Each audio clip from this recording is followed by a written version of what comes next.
deux combattants qui vont faire quelques enchaînements. Donc nous sommes pourvus, bien entendu, d'un plastron dans lequel, bien entendu, nous pouvons frapper à pleine puissance, sans pouvoir esquinter ou abîmer nos partenaires. Nous possédons, bien entendu, des casques sur lesquels les coups sont autorisés à vitesse réelle. Par contre, les coups on demande à nos pratiquants de faire attention au niveau des coups pour que aucun intérêt de taper pour laisser la tête de son partenaire. Nous possédons aussi nos prudents pour éviter bien entendu de fragiliser les ossatures, une coquille. Et tout ceci nous permet de pouvoir combattre dans des situations réelles.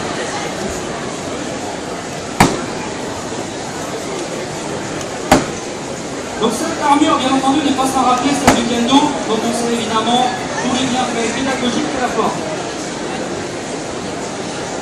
Dans le combat, toutes les composantes du combat sont abordées. Travail de percussion, long, moyen, court distance, travail de saisie, de luxation, d'immobilisation, de travail au sol et de position à l'écart.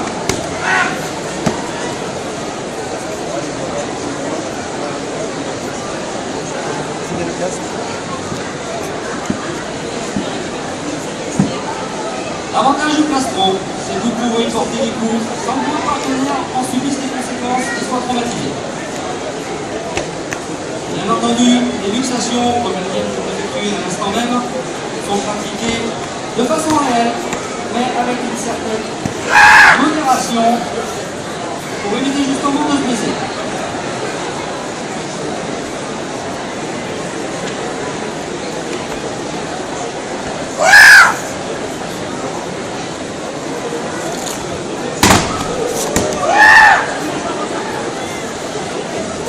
Même si les chutes vous paraissent importantes, tout est étudié justement pour que personne ne puisse se blesser.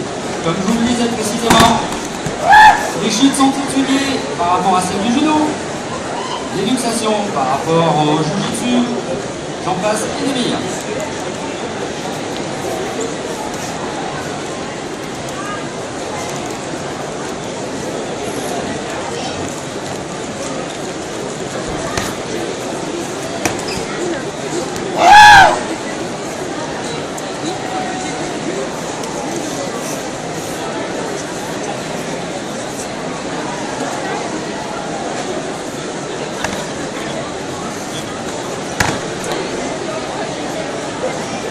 Le but du jeu, c'est aussi de préserver, bien entendu, l'intégrité de son partenaire, mais aussi d'être au plus près du combat.